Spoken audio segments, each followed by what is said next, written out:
One of the absolute best movie trilogies of the 21st century has to be the three Flavours Cornetto Trilogy. 3 movies, 3 genres, and many returning casting crew members. All 3 movies are directed by Edgar Wright, written by Simon Pegg and Wright, and starring Pegg and Nick Frost, and they're all comedies set in England. And you know what the fun part about it is? It wasn't even supposed to be a trilogy. It unofficially became one when an interviewer pointed out the use of the Cornetto ice cream in the first 2 movies, and Wright jokingly said that they represent a trilogy comparable to Kieslowski's Three Colors trilogy. So, today I revisit the entire trilogy. First, we're going to look at each singular movie and how they are really important and relevant to me. And then we're going to dive deeper into the themes and what makes the comedy work. So, are you ready to get annihilated? Let's go.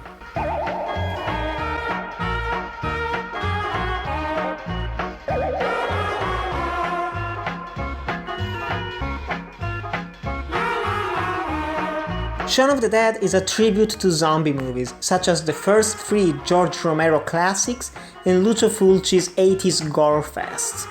Not only is it a zombie movie, but it is also a romantic comedy in which our hero Shaun, played by Simon Pegg, is trying to turn his life around and get back his girlfriend Liz. You have to know that when I was younger I was utterly terrified by horror movies. For example, I would see the DVD covers in the stores and it would scare the crap out of me. And if there was a trailer on TV for a horror movie late at night, I would have nightmares for weeks on end. It was terrible. But thanks to Shaun of the Dead, I was actually able to fight this fear. And nowadays I watch horror movies on a regular basis. And I do think that that was mostly due to the comedy, because if there wasn't the comedic aspect to the gore and violence of the movie, I probably wouldn't have liked it as much as I did. But I wasn't the only one who enjoyed it. Not only was it a critical and financial success, but it was also highly acclaimed by the likes of Stephen King, George Romero, and Quentin Tarantino. Needless to say, Edgar Wright and co. garnered the respect of a lot of people, and has since become a cult classic for both fans of zombie movies and comedies.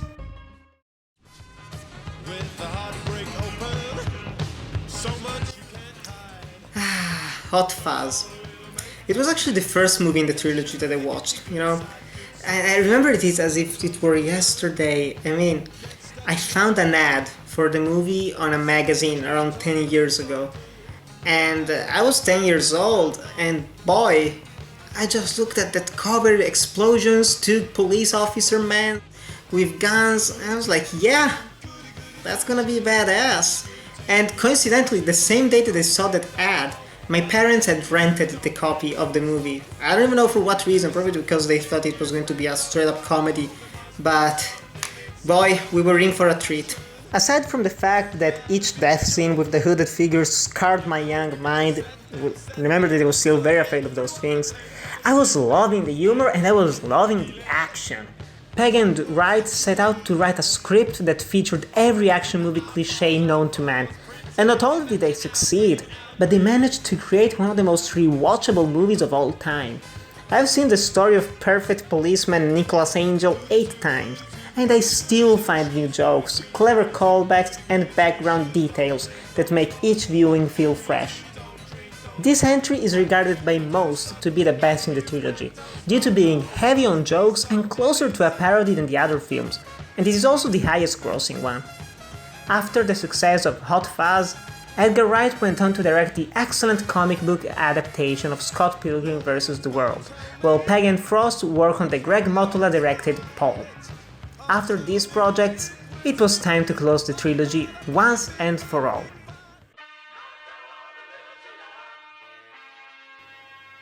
The story of The World's End ventures into sci-fi territory, with a plot similar to films like Invasion of the Body Snatchers and Stepford Wives. But at its core, it is a story about friendship and growing up. A group of childhood friends goes back to their hometown to complete the Golden Mile, a pub crawl that they failed to complete when they were young. However, there is something weird about the townspeople, and they soon find out that they might be the only ones who can save the world from a sort of alien invasion.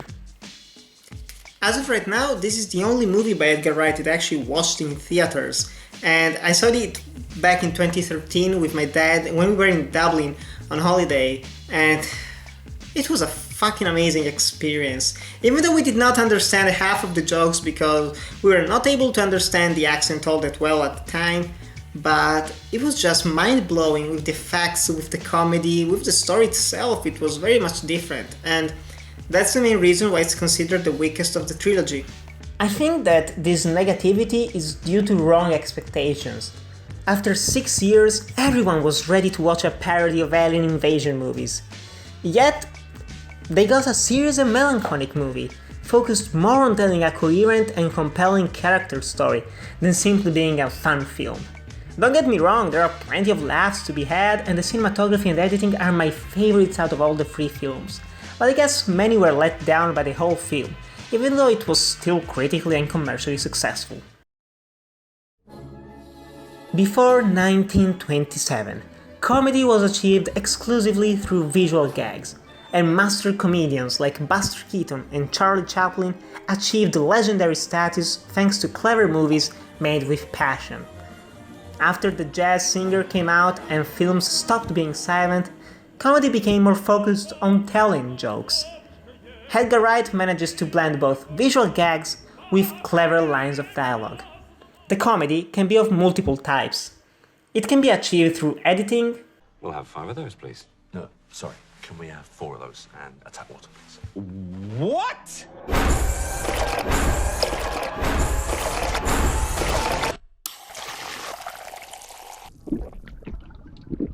I don't believe this. Long takes.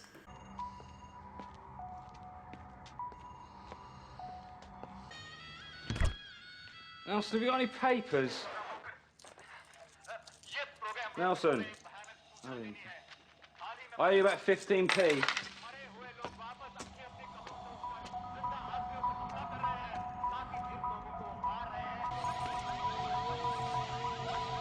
No, I haven't got any change.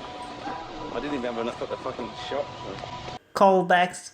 In the meantime, why don't you check out a few of Martin Blower's clients? Martin Blower represents damn near most of the village. Do you want us to go through the whole phone book? Yeah, we'll put a call into Aaron A. Aronson, shall we? Please, don't be childish. You did good, kid.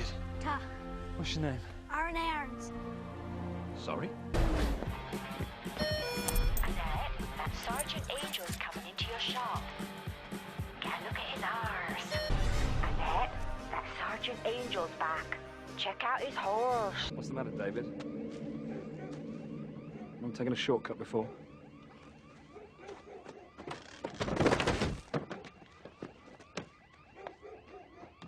What's the matter, Danny? You never taken a shortcut before?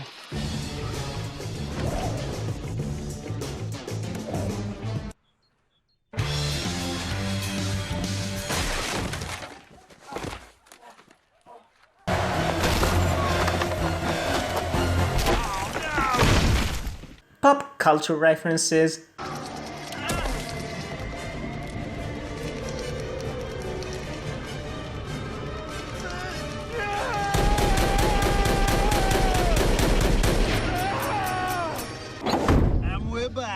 Just like the 5 Musketeers.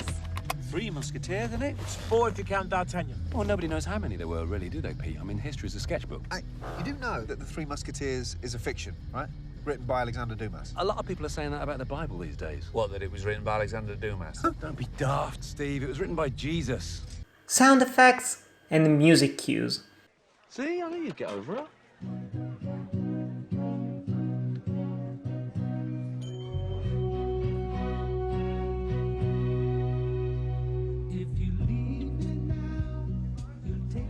I'll put this on. It's on random. Oh, for fuck's sake. Do feel free to spool through.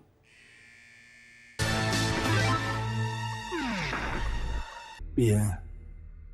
Fuck it.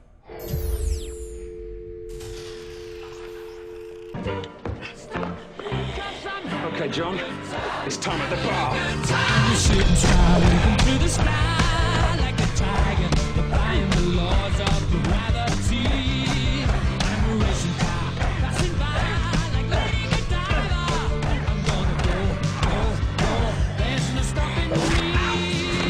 The pacing in this trilogy never slows down, mostly thanks to the great editing by Chris Dickens in the first two films and Paul Maclise.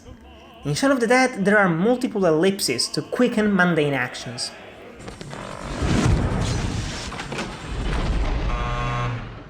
Okay, let's do this, yeah? Yeah? I gotta do a wee first.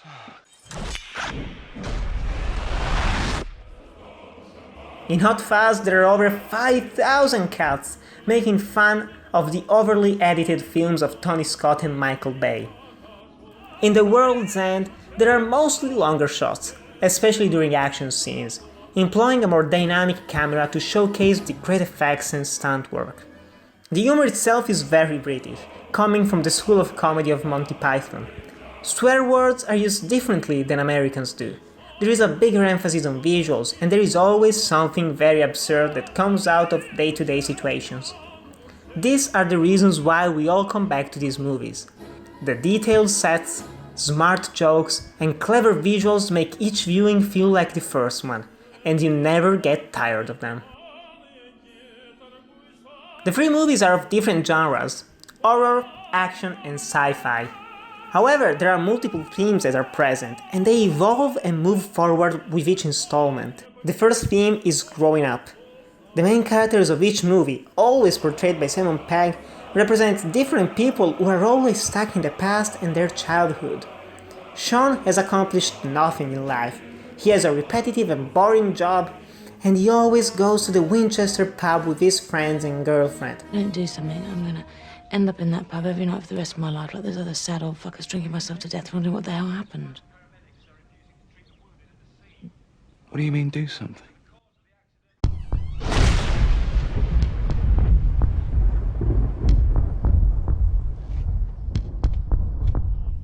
But during the movie he decides to change lifestyle and become a more active human being.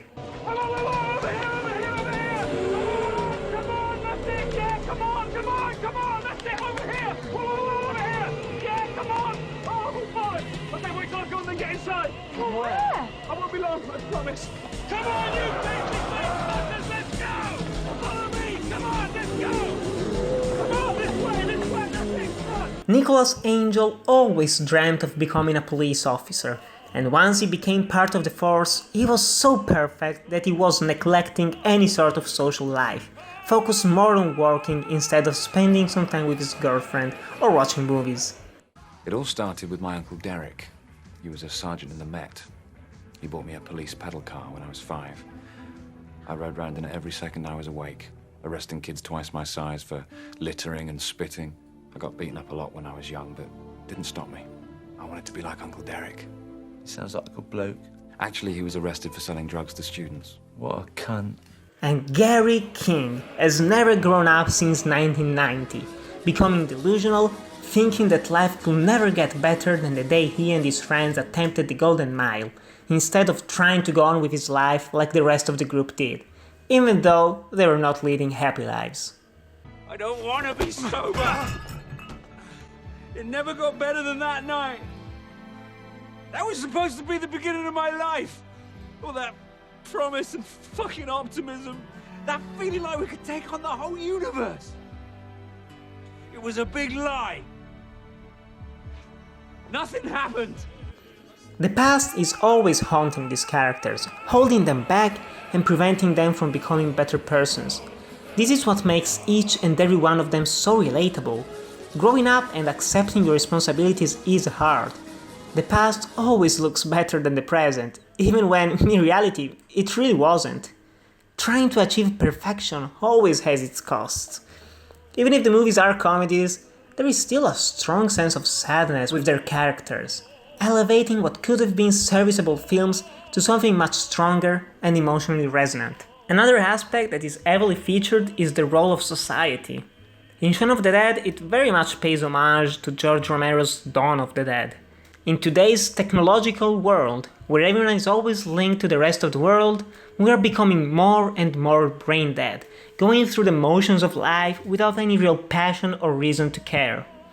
In Hot Fuzz, the neighborhood watch alliance is trying to make their hometown as perfect as possible, literally eliminating anyone who thinks or acts in a way that bothers them, Just like in many groups, people are not accepted for some minor flaws, thus actively being cast away into oblivion, instead of accepting everyone's differences.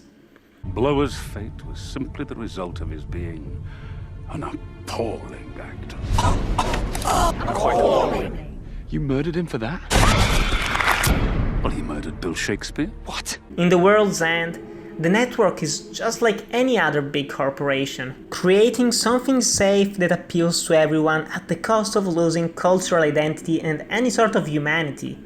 Living in a world where everyone drinks the same beer or drives the same car gives a false sense of security, instead completely removing personal freedom and individuality.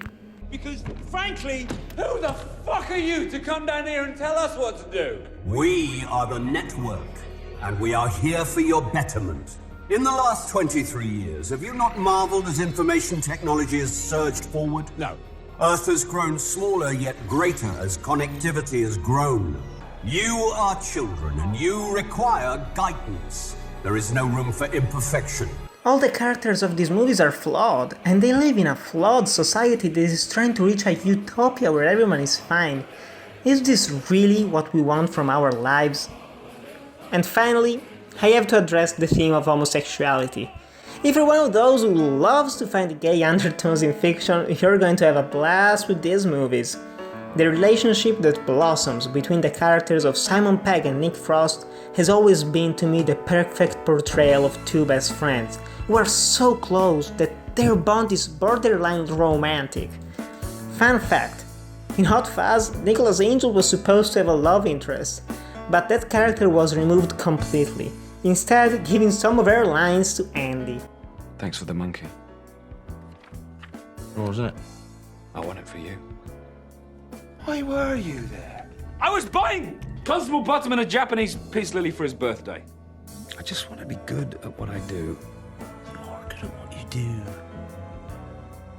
You just gotta learn to switch off that big old melon of yours. Hope these are okay. Yeah. They're lovely.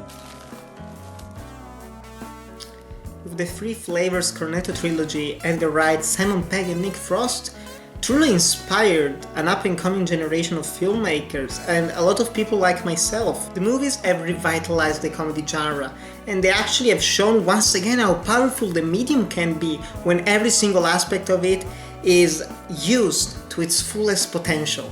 Not only that, but they also managed to create some truly excellent movies in their respective genres. For all of these reasons, for the comedy, for the casting, for the editing, for the music, for the direction, for everything, the Cornetto Trilogy remains to this very day my favorite trilogy of all time. Whenever I watch one of those movies on TV, I have to check out the other ones as well. They work as standalones, but they also work even better when watched back to back. And they tell a powerful, emotional story about growing up. And, coincidentally, they helped me grow up as well. And they helped me turn my life around. How's that for a slice of fried gold?